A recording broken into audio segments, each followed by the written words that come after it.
आइए समझते हैं कि सीबीआई कैसे जांच करती है, इसके दायरे में कौन कौन लोग आते हैं और कैसे सीबीआई किसी भी बड़े से बड़े मामले को सुलझा लेती है और लोग इससे डरते क्यों हैं, इसके कामकाज का तरीका क्या है। देखिए, जो पुलिस होती है उसका दायरा फिक्स होता है, वो एक राज्य में रहती है, वो दूसरे राज्य में नहीं जा सकती है। यदि किसी दूसरे राज्य में कोई घटना हुई है, उसकी शिकायत किसी दूसरे राज्य में की जाती है तो उसे जीरो एफआईआर कहते हैं। यहाँ की पुलिस इस एफआईआर को उस राज्य में ट्रांसफर कर देती है और वो वहाँ जाके जांच नहीं कर सकती है। जैसे बिहार पुलिस गई थी महाराष्ट्र में, तो महाराष्ट्र में उन्हें जांच करने नहीं दिया गया था। हालांकि ये जांच करने नहीं बल्कि कोऑर्डिनेशन के लिए गए थे कि जो सुराग है, कुछ हमारे पास भी जानकारियां हम आपको दे देते हैं। लेकिन जब पुलिस से ऊपर मैटर चला जाता है तो उसे सीआईडी कहते हैं। सीआईडी की भी सेम समस्या है, वो भी एक राज्य में ही सीमित रह सकती है। तो बिहार की सीआईडी महाराष्ट्र में जाके इंट्रोगेट नहीं कर सकती है और ना ही महाराष्ट्र की सीआईडी बिहार में आके इंट्रोगेट कर सकती है। तो इसके लिए एक समस्या उत्पन्न हो रही थी, तो इसे दूर करने के लिए एक सेंट्रल बॉडी की स्थापना की गई जो जिसका पावर ज्यूरिडिक्शन अथॉरिटी पूरे इंडिया लेवल पर हो।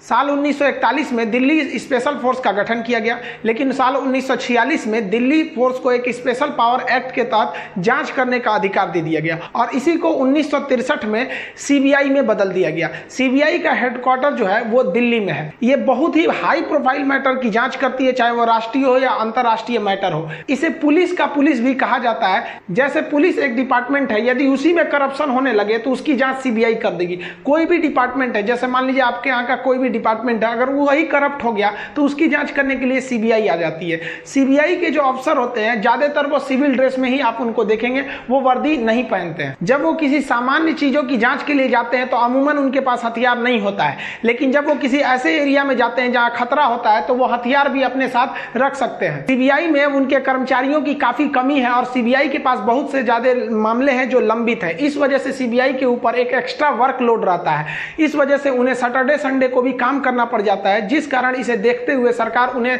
साल के 12 महीने में कुल 13 महीने की सैलरी देती है।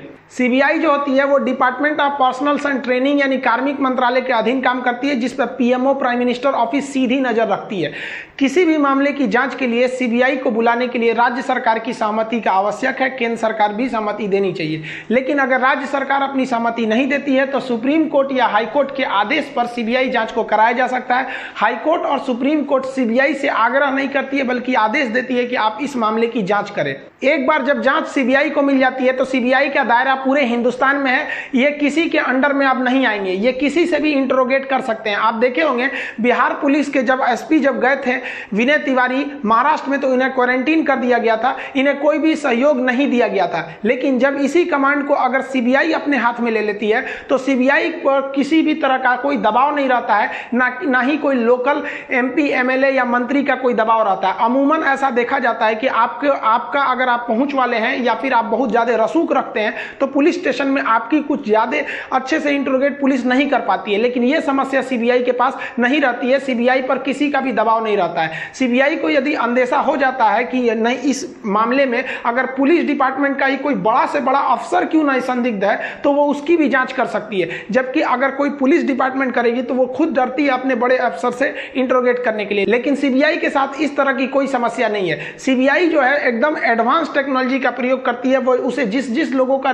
जरूरत की होगी उन्हें लोकेशन को ट्रेस कर लिया जाएगा, उन्हें इंट्रोगेट के लिए बुलाया जा सकता है। इनके जो स्पाई होते हैं, जो जासूसी होती है वो काफी स्ट्रिक्ट होती है। इनको जिन पर भी संदेह रहेगा उनको एकदम बेहतरीन ढंग से उनका इंट्रोगेट किया जाएगा। यदि आप सीबीआई के जांच में सहयोग नहीं करते हैं तो आपको अरेस्ट भी किया जा सकता है, चाहे आप कितने भी बड़े अधिकारी क्यों ना है। सीबीआई की जो सबसे बड़ी पावर हो जाती है वो सीबीआई के विभिन्न डिपार्टमेंट को लेकर, वो आपके धन की लेन देन भी जांच कर सकती है, डिजिटल की लेन देन की जांच कर सकती है, आपके मोबाइल ट्रेस को कर सकती है, ईच एंड एवरी चीज को कर सकती है। जबकि पुलिस के पास ये समस्या नहीं है। अगर मान लीजिए कि कोई मामला आता है, जैसे अभी रिया चक्रवर्ती पे आरोप लग रहा है कि सुशांत सिंह राजपूत के अकाउंट से बहुत कम समय में 15 करोड़ रुपए को ट्रांसफर कर लिया गया, तो पुलिस इसकी जांच अच्छे से नहीं कर पाएगी। जबकि सीबीआई के पास एक स्पेशली इसके लिए डिपार्टमेंट है, वो तुरंत जांच कर लेगा कि कहां अकाउंट से पैसा आया, कहां तुरंत चला गया। हालांकि इसकी पैसे की जांच के लिए एक बेहतरीन डिपार्टमेंट है ईडी, इन्फोर्समेंट डायरेक्टरेट प्रवर्तन निदेशालय। ये वित्त मंत्रालय के अधीन ही काम करता है।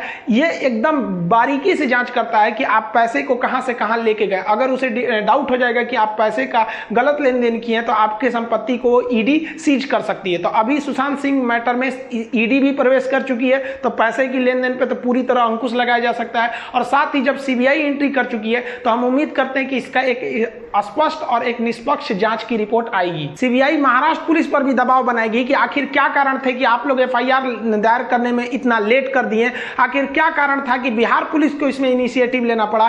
क्यों आप लोग रिया चक्रवर्ती से उतना अच्छा से पूछताछ नहीं कर पाए। और आखिर क्या कारण बन गई कि एक इंडियन पुलिस ऑफिसर को, एक आईपीएस ऑफिसर को आपको 11 बजे रात को जाकर क्वारंटीन करना पड़ा। हालांकि इन्हें, जैसा कि आप जानते हैं कि जो डीजीपी बिहार है गुप्तेश्वर पांडे, इन्होंने स्पष्ट कहा कि आप एक नॉर्मल नोटिस भी दे देते तो ये अपने नहीं निकलते एकोमोडेशन से, फिर भी आप लोग वहां जाके क्वारंटीन किए, जो इसे संदेहास्पद बना देता है। लेकिन सीबीआई के आ जाने के बाद किसी की नहीं चलेगी, न महाराष्ट्र पुलिस की चलेगी, न महाराष्ट्र के जो बीएमसी है उनकी भी चलेगी, और ना ही वहां की गवर्नमेंट की चलेगी। ये टोटल सेंट्रलाइज्ड डिपार्टमेंट काम करेगा।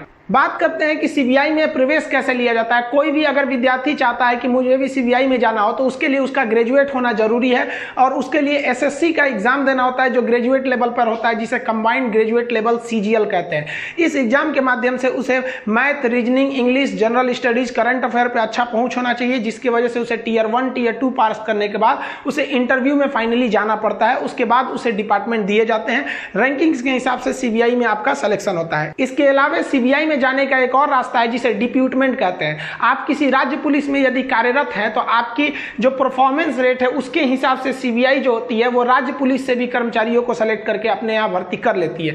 जिस तरह से पुलिस में कांस्टेबल, हेड कांस्टेबल होते हैं, उसी तरह से रैंकिंग होती है सीबीआई में भी। सीबीआई डायरेक्टर के पास जो पावर है वो काफी बड़े होते हैं, लेकिन आप सोचिए कि सीबीआई का ढांचा कितना मजबूती से बनाया गया है कि सीबीआई के डायरेक्टर भी अपने नीचे जो अधिकारी रैंक के हैं उनका ट्रांसफर नहीं कर सकते, बल्कि उनके लिए अलग से एक व्यवस्था बनाई जाती है। जब सीबीआई को लगने लगता है कि नहीं, किसी मैटर को हमको जल्दी से न्याय दिलाना है और कोर्ट में काफी लेट हो रही है, जैसे मुंबई पुलिस का अपना, जैसे महाराष्ट्र का अपना कोर्ट है, तो महाराष्ट्र कोर्ट में अगर काफी ज्यादा मुकदमे हैं तो उसको वहां पर लेट हो जाएगा।